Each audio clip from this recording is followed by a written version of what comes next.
Okay, you're going to make me a promise. If this is the second or more how-to video that you've clicked on about how to start something that you want to start, this is the last one that you're going to watch, okay?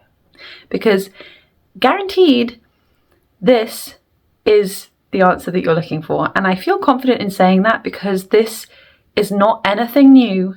It's not anything that's particularly difficult. It's not anything that I created and I'm trying to sell you. This is, from my experience, as someone who has been the person that has been looking for all the reasons and all the ways and all the top tips and everything like that for how to start a creative project, or how to start any project, in fact. I've just got to say I was overcomplicating it the whole time, and I was distracting myself with research, and I was distracting myself with all of these nice ideas. They're nice ideas, but I was missing out on the fundamentals. And these three things, these are the fundamentals. Number one, you've got to reduce distractions. There is no way that I am starting a project if I am distracted by my phone, the TV, my laptop. I'm not talking necessarily about having background music on or something like that. I'm talking about the distractions of finding YouTube videos that will help you on your journey, or finding books that you need to read before you can start. I'm not saying there's anything wrong with collecting information and research and being interested in the way that other people do things. But it does become a problem when that's the thing that you're doing all the time, but you're not actually starting. You're just continually researching and continually collecting more and more information. That's getting in the way. So the first thing you have to do is just say to yourself, I've done enough research now. In fact, I don't even need to do any research just to start. If we're talking about writing, drawing, making art, anything that's like you need a pen and paper, you just need the pen and paper to actually start yourself. The second thing is take action. So you've reduced the distractions and now you just have to take action. You have to choose a time and you have to start. And even if that looks like complete gobbledygook and you have no idea what you're doing, that's okay. You just have to start. And by starting, you will work out how to continue. Because when we're doing, we're not thinking. Of course, we're always thinking something, right? I'm sure, like when I'm writing, I'm thinking. But what I mean is I'm not thinking about what I have to do in the future.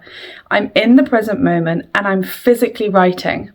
There's a brilliant quote from a lady called Dorothy Roburn. I think that's how you pronounce her surname. I'll link in the description box a video interview with her that's really short. She's a 92-year-old artist, and in that video she says, "When I work, I don't think." And to me that sums it up, because thinking is a telltale sign that you're not doing. You're stuck in your head. You're thinking about the next steps, or you're thinking about whether it's good enough, or whether you're going in the right direction, or all of these thoughts are getting in the way of you physically making progress. So as I like to say, you have to doubt, because sure, those thoughts, those doubts, those worries, they're not going to magically disappear, but you have to doubt, acknowledge that. And then instead of trying to suppress the doubt and the fear and make it go away by researching and collecting new ideas and trying to find the perfect solution, you have to move through it and do, and just start and work out how along the way they will continue to come up, those fears and doubts. What creative have you ever listened to talk about not having those thoughts? I'm sure they exist, but it's pretty rare. Even the most professional, successful creative people out there say that they constantly on a daily basis battle with sitting down to start because of the thoughts that they have about how they're not good enough, or how, if they're really successful early on, how will they become and remain as successful as they were when they first started? How can they keep up? It's a constant trap, regardless of how successful you are as perceived by the outside world. Murakami says that he has always practiced his writing in a way that is intuitive to himself. So he doesn't think about how do other writers do things before he sits down to write. He just writes. And it's a very intuitive process that he says is not easy because it's intuitive, but he knows that it's himself. He knows that he's not trying to replicate someone else, and therefore there's no right or wrong way to do things in his head. He just does them. And as he does them, he figures out how to overcome challenges and hurdles. And there's an element in his work when I read, it's this book that I'm referring to, A Novelist as a Vocation. It's a collection of essays where he talks about all these sorts of topics, and I get the overwhelming sense that he trusts himself. In the process of doing, you learn to trust yourself. You learn that you can overcome the fears and the perceived difficulties that you think you're going to have, because doubtless we will have them, but you learn that you will learn from them, and you will find a new path that you couldn't have comprehended at the outset without starting and doing in the first place. The third thing then is to stick to it. This is almost the hardest part, because this is really learning to show up time and time and time again. So even when you turn up on the days where you really don't feel like you can start, you start anyway. And even if you write gobbledygook or draw something terrible, you turn up again the next day, and you don't let yourself get in the way of your journey. I honestly think it's as simple as that.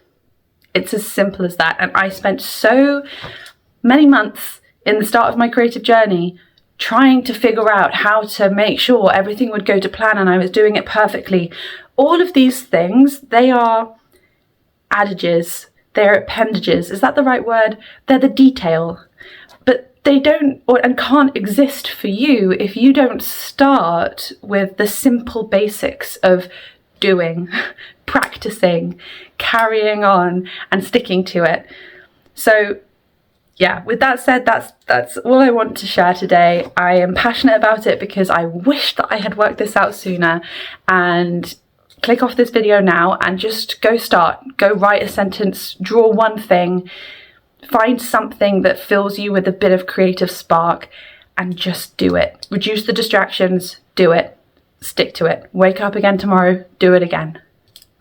Good luck.